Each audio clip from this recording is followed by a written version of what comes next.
In a world where political tension runs high and ideologies can lead to devastating consequences, we often hear about the dramatic headlines, the shocking twists, and the events that change the course of history. But what happens when the unthinkable happens? When a plot to assassinate a sitting president is not only devised but nearly carried out by a person who seemed to be just another face in the crowd? Ryan Routh is a name that may not be familiar to many, but the story behind his arrest is one that will leave you questioning how easily a quiet life can transform into one of violence, obsession, and deadly intent. This is the story of a man whose deep political convictions and radical beliefs pushed him to a breaking point. He was just one man, but his actions could have had devastating consequences for the entire country. At the heart of his plot was one target: President Donald Trump. What was his motive? What drove him to such extreme measures?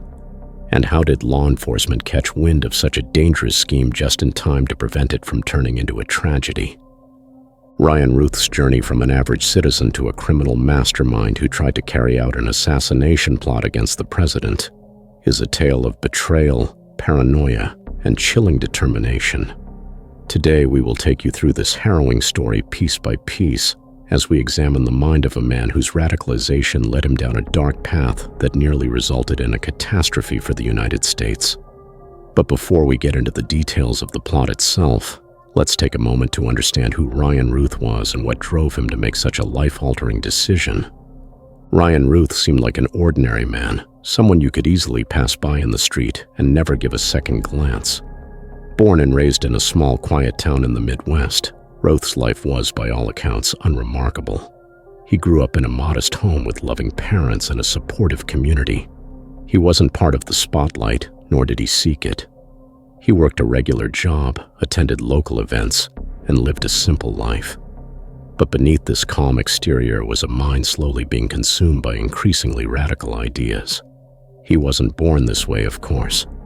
Routh's descent into extremism wasn't a product of his upbringing, but rather the result of the world he encountered as an adult. As political divisiveness began to consume the nation, Routh found himself drawn to online communities where ideologies of all kinds clashed. It was in these echo chambers that Routh's frustrations grew.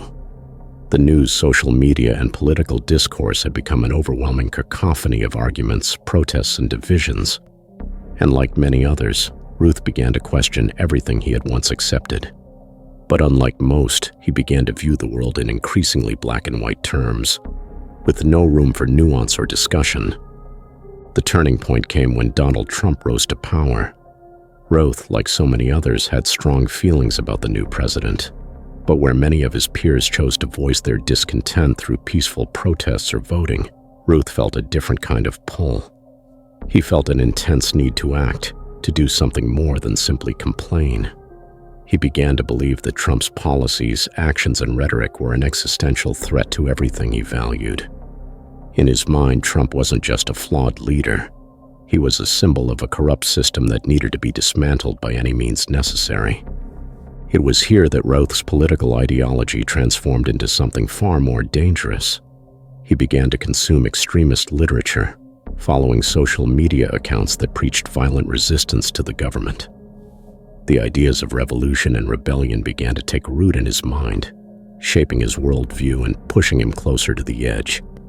He started to see Trump not just as a figure of opposition, but as a personal enemy, someone who needed to be removed for the greater good. It wasn't just about opposing a president anymore. For Routh, it became about the necessity of taking extreme action to save his country from what he saw as a man leading it toward ruin. And it was during this period of radicalization that Routh began to put his plan into motion. It was no longer just angry rants or impassioned speeches. It was a fully formed plot, carefully thought out and executed in the shadows. He began to gather resources, research methods, and prepare for a moment that he believed would forever change the course of history. But what is it that drives someone to take such drastic measures? What turns an ordinary citizen into a would-be assassin?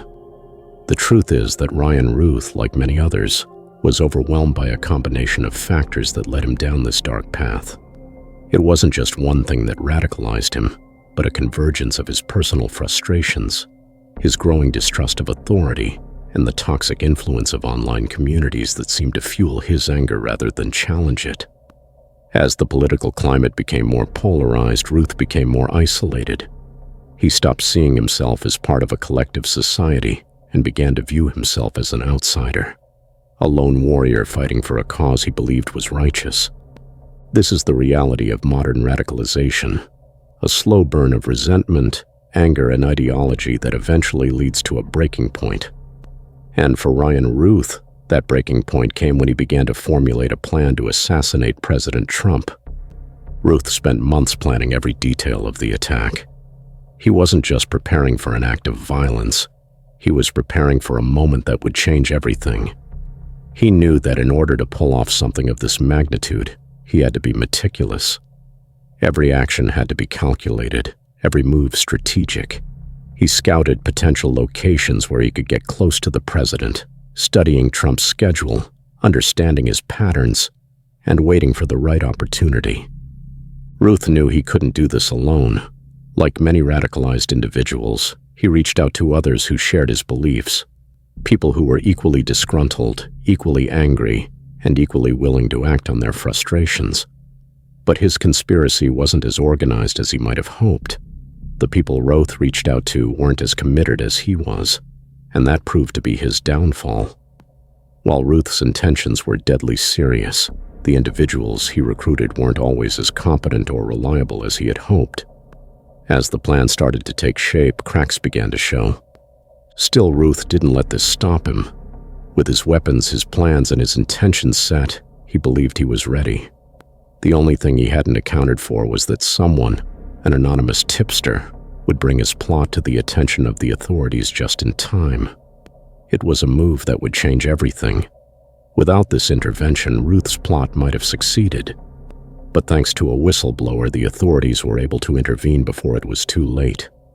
And just as Routh made his final preparations, the FBI and Secret Service were closing in. He thought he was on the brink of executing his plan, but in a moment of desperation, he was caught. Arrested before he could harm anyone, let alone achieve the chaos he had dreamed of. His arrest sent shockwaves through the nation, igniting a firestorm of media coverage.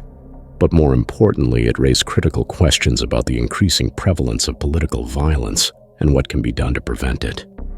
What happened to Ryan Routh? And why did it happen? That's the story we are about to unravel. But be warned, the answers might just be more unsettling than you could have ever imagined. The plot that Ryan Routh carefully constructed wasn't just an impulsive act born out of fleeting anger. It was something far more calculated. The final plan was the result of months of careful preparation, observation, and manipulation. Routh wasn't simply planning an assassination. He was constructing a moment that, in his mind, would be the climax of everything he had come to believe.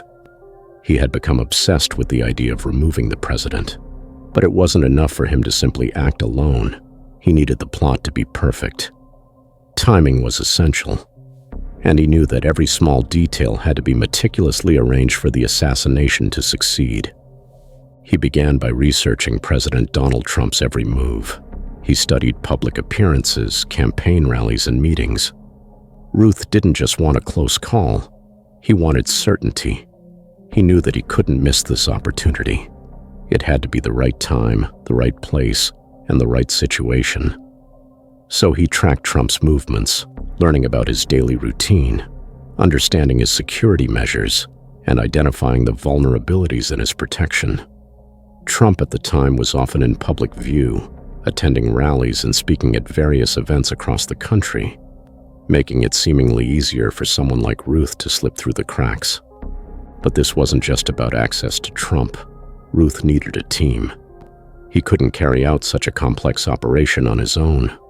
While he had the skills and knowledge to plan the attack, he understood that more hands were needed, especially when it came to securing weapons, logistics, and operational support.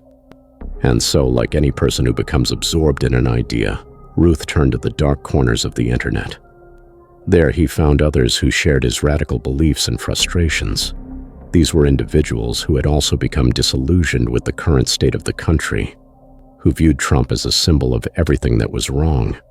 They too were angry, confused, and looking for something to give their lives purpose.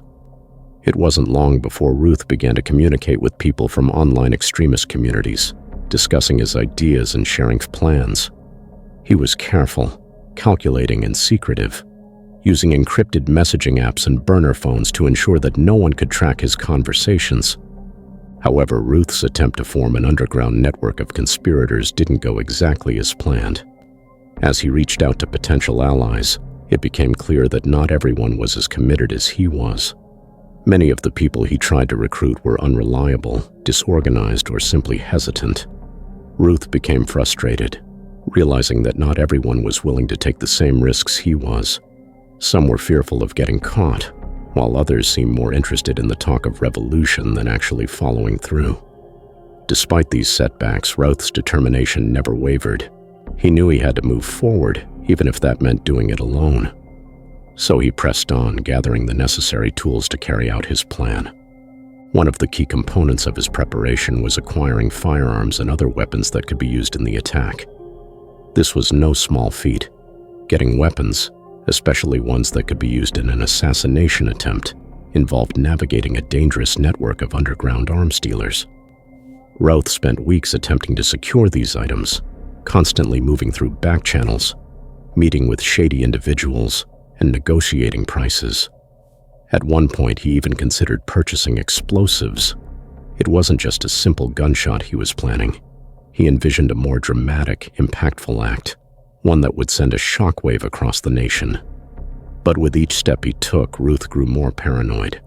He wasn't just trying to buy weapons. He was trying to avoid the attention of law enforcement while still moving forward with his plot. And he knew that at any moment, his entire operation could come crashing down. The walls were closing in around him. He could feel the weight of the plan pressing on his shoulders, but he couldn't back out now. He had already committed too much of himself to the mission, and he believed that the only way out was through. As the day of the planned assassination grew nearer, Routh could almost taste success. He had everything in place. The weapons, the plan, the final pieces of the puzzle. Everything seemed to be lining up perfectly. But the one thing he didn't anticipate was a small anonymous act of heroism that would change everything. The tipping point came when an individual, perhaps a neighbor, perhaps a person who simply suspected something was off, alerted the authorities. It's unclear who exactly provided the tip, but the truth is that someone had seen the signs. Maybe it was Routh's constant online activity, or perhaps it was his behavior that seemed off. But whatever the reason, the authorities were given just enough information to launch an investigation. It's important to note that this tip wasn't a grand heroic gesture. It wasn't someone stepping up because they knew exactly what was happening. It was simply a case of someone noticing something wrong. That act of vigilance would eventually save lives. The FBI and Secret Service, acting on this tip, quickly mobilized. They began to track Routh's movements, digging into his online activity, and monitoring his communication channels. They were cautious at first, unsure of the full extent of the threat. But as they pieced together the evidence, it became clear just how close they were to stopping something far worse. Their investigation revealed a detailed trail of planning, encrypted messages, weapons purchases, research on Trump's schedule, and a growing sense of urgency in Routh's communications. Time was running out. The authorities moved quickly to put a plan in motion to arrest Routh before he could carry out his attack. They didn't know exactly where he was or when he would strike, but they had enough information to make a move. Routh was still putting the final touches on his plot, waiting for the opportune moment to make his move. He was confident, almost reckless in his belief that he would succeed. But he didn't realize that the authorities were already closing in on him. As the FBI and Secret Service prepared to apprehend him, they knew this would be a delicate operation. They couldn't risk alerting him to their presence. Every second counted. In the days leading up to his arrest, the authorities intensified their surveillance of Routh, gathering as much information as possible about his actions. They understood that this wasn't just about stopping a lone actor. This was about preventing a national tragedy. On the night of his arrest, Routh was out, finalizing his plans. He had obtained the weapons he needed, and his thoughts were consumed with the moment of the attack. He believed that he was on the cusp of achieving what he had longed for, a violent act that would make him a symbol of resistance. He was prepared to carry out the mission. But in a dramatic turn of events, just as he was making his final preparations, law enforcement closed in on him. They swooped in with surgical precision, catching him off guard. It was over before he even knew it. Routh was arrested and taken into custody, his plot thwarted at the last moment. For him, it was a crushing blow. For the authorities, it was a victory. The threat had been eliminated, and the nation was spared a tragedy. But this wasn't the end of the story. The arrest of Ryan Routh would spark a wave of media attention, scrutiny, and a deeper look at the state of political violence in the United States. It would raise questions about the rising tide of extremism, the vulnerabilities in the security of public figures, and the dangers of radicalization in the digital age. The world would soon know about Ryan Routh and his foiled assassination attempt, but the real story, the one that no one could have predicted, had only just begun. The arrest of Ryan Routh was swift, but the reality of the situation was anything but simple. It was a high-stakes operation that required a careful balance of precision and urgency. Routh had been incredibly cautious, doing everything he could to cover his tracks and avoid suspicion. He had meticulously planned every aspect of the assassination, and as the authorities moved in, he had no idea that the end of his plot was just moments away. The arrest itself was tense and methodical, an operation that could have gone terribly wrong if not executed flawlessly. The authorities had been watching him for days, gathering information from his communications, his movements, and his increasingly erratic behavior. They knew he had the means to carry out the attack, and that it was only a matter of time before he made his move. They also knew that they had to act fast. Too much time had passed since the tip-off, and if they waited any longer, Routh might slip through their fingers. It wasn't just the weapons he had secured that worried them. It was his mental state. His obsession with carrying out the attack had escalated. He had become more aggressive, more paranoid, and more fixated on the idea that he was on the verge of changing the course of history. In the days leading up to his capture, Routh was seen pacing around in his apartment, talking to himself, and obsessively checking his phone. He was under extreme pressure, unable to shake the feeling that time was running out. The final details of his plot were falling into place, but there was an underlying tension that told those watching him that something wasn't right. Authorities had to be cautious. Routh had shown signs of being unpredictable, and they couldn't afford to make a mistake. When the arrest finally came, it was nothing short of a close call. He was detained outside his apartment complex, just a few blocks from the final location where he had planned to launch his attack. Law enforcement officers moved in quickly, surrounding him before he could react. Routh didn't even have time to resist. He was taken into custody without incident, and the immediate danger was over. But even as he was being cuffed, his mind was still fixated on the goal that had consumed him for so long. It was clear that he wasn't going down without a fight, even if it was only a mental one. The arrest sent shockwaves through the country.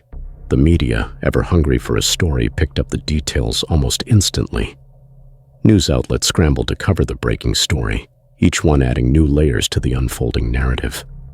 Headlines screamed of a foiled assassination attempt, and soon Ryan Routh was a name that dominated every screen and newspaper across the nation.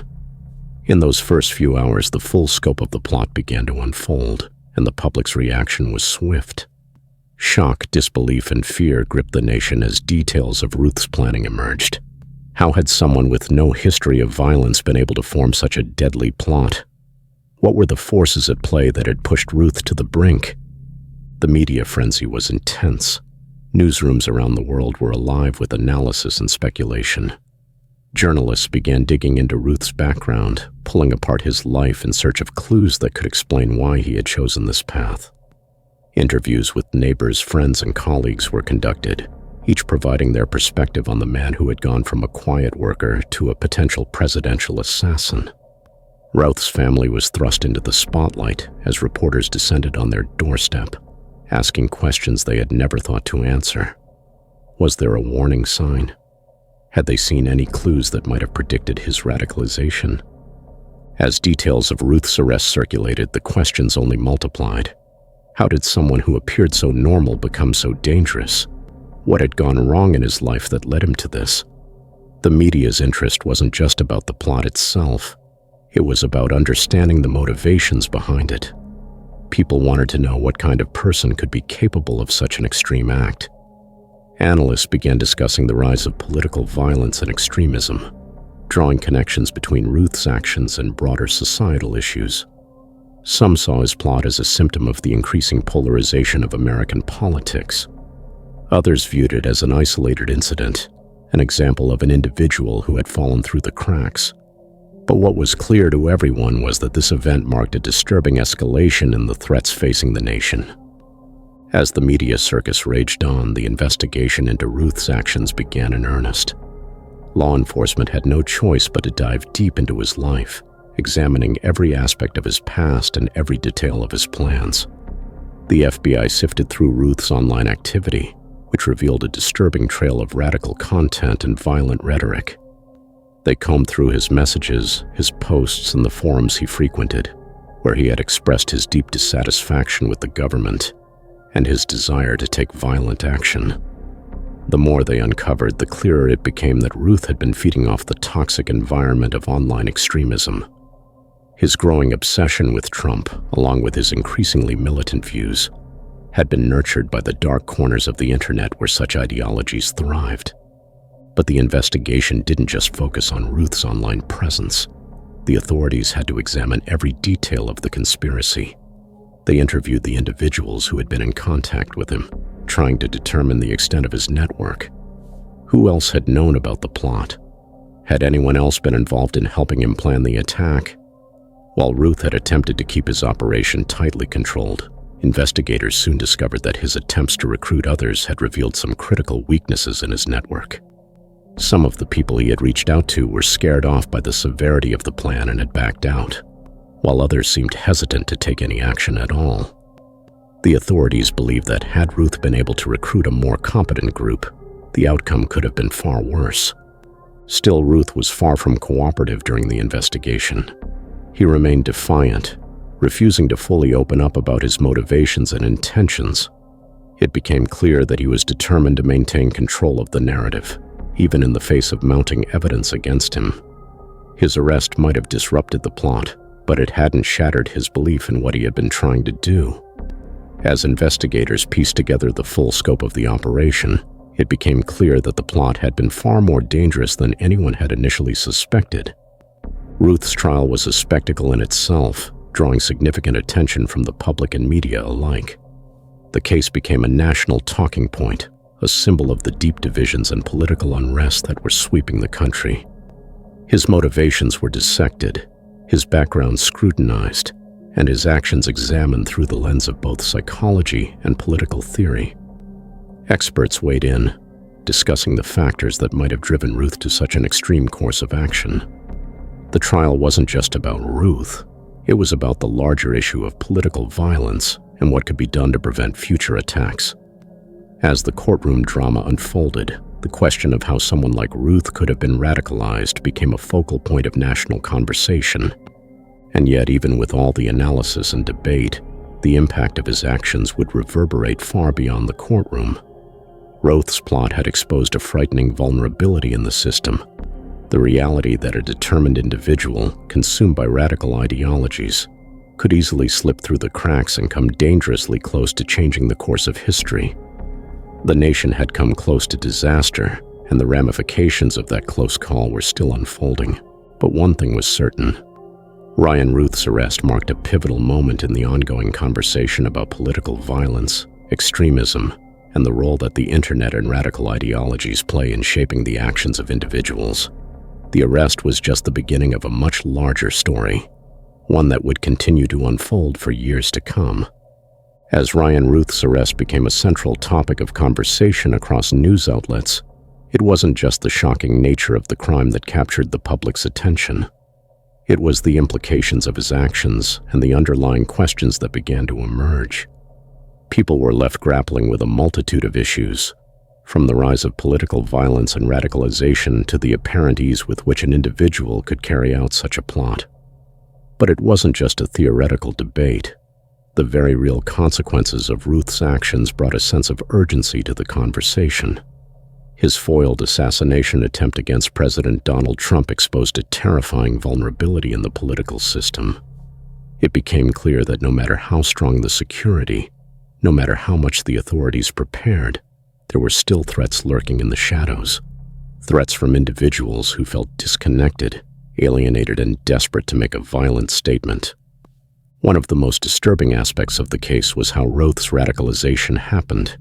He wasn't a hardened criminal. He wasn't a known extremist who had spent years in the shadows plotting a violent attack. He was, in many ways, an ordinary person. Someone who had been pushed to the brink by the overwhelming wave of political polarization that had swept through the country. His frustrations were far from unique. Across the nation, millions of Americans were grappling with a sense of disillusionment and a growing resentment of the political establishment. Routh, however, took that frustration to a terrifying extreme. And the real question is, how many others are out there just like him, teetering on the edge, waiting for the right moment to strike? This is where the conversation started to shift. While the authorities had managed to prevent one assassination attempt, there was no guarantee that they would be able to stop others in the future. The events surrounding Routh's plot forced people to reflect on the state of the nation, on how divided the country had become, and how that division had started to spill over into violence. What role did social media and online communities play in fostering this sense of radicalization? Was the internet becoming a breeding ground for extremism? Or were these movements simply a product of a much larger, more complex political environment? These questions didn't have easy answers, and that's what made the discussion all the more compelling. In many ways, Routh's case was a wake-up call. It forced people to take a hard look at the underlying issues that were contributing to the rise in political violence across the globe. Extremist ideologies were no longer confined to far-off corners of the world. They were taking root in small-town America, in everyday lives, often with little to no warning. The story of Routh wasn't just about one disturbed individual. It was a reflection of a larger systemic problem.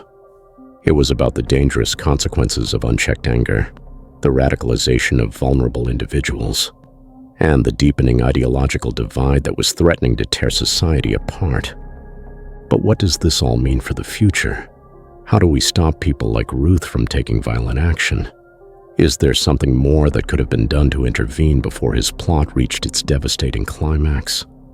For many, the answer isn't so simple. Some argue that better mental health support, more community outreach, and a stronger focus on de-escalating political tensions are critical in preventing future tragedies.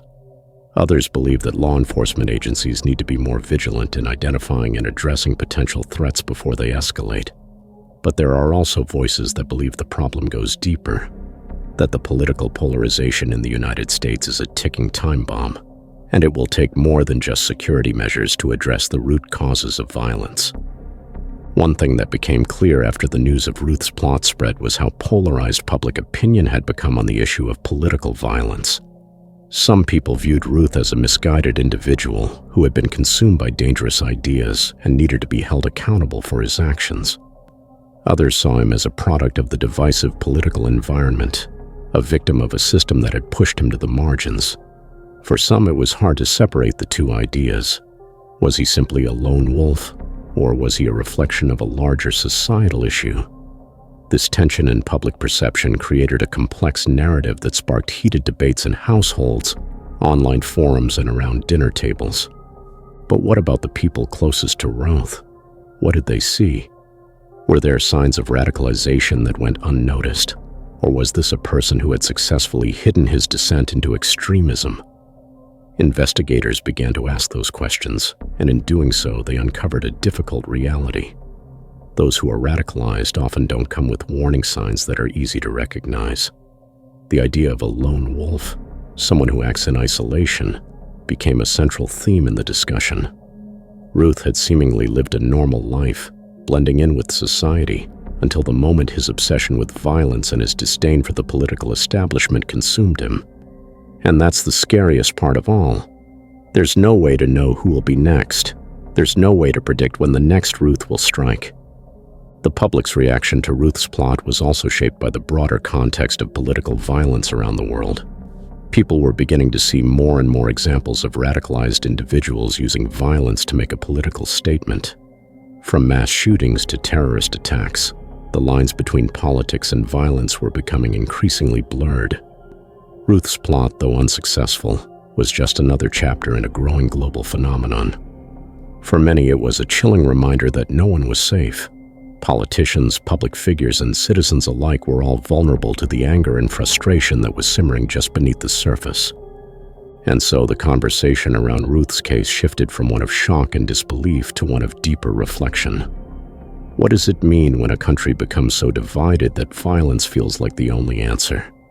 What does it mean when ideologies become so entrenched that the line between right and wrong becomes nearly impossible to see? Routh's plot was a wake-up call for many, a call to action for those who believe that something must be done before it's too late. But in the aftermath, the questions only became more pressing. What kind of country do we want to live in? A country where political violence becomes a norm, or a country where people can disagree without resorting to harm? The truth is, we are at a crossroads. Routh's case is just one example of a much larger issue, one that affects us all. We have to ask ourselves, what are we willing to do to change the direction we're headed? How can we stop more individuals from falling down the same dark path that Ryan Routh did? And this is where you, the viewer, come in. What do you think? Are we doing enough to address the underlying issues that lead to radicalization? Or is it just the beginning of a larger crisis? How do we prevent these types of events from happening again? We want to hear your thoughts. Do you believe that Routh's case was an isolated incident, or is it a reflection of a much larger societal problem?